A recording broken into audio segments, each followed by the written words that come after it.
शेर मंडी बाज़ार, इस वक्त हम शेर मंडी बाज़ार से गुजर रहे हैं।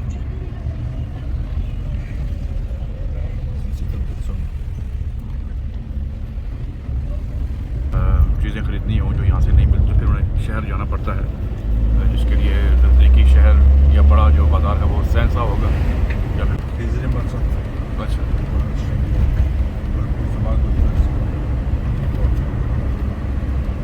तो शेर मंडी से हम होकर गुजर रहे हैं और बल्कि गुजर चुके हैं, और आगे जो गांव आएगा वो गुलपुर होगा, उसके बाद फिर कोटली।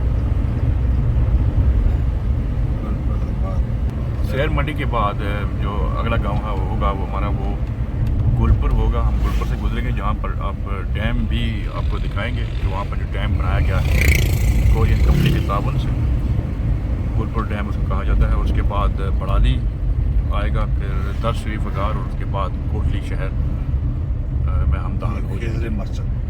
और ये है जी खिजरी मस्जिद।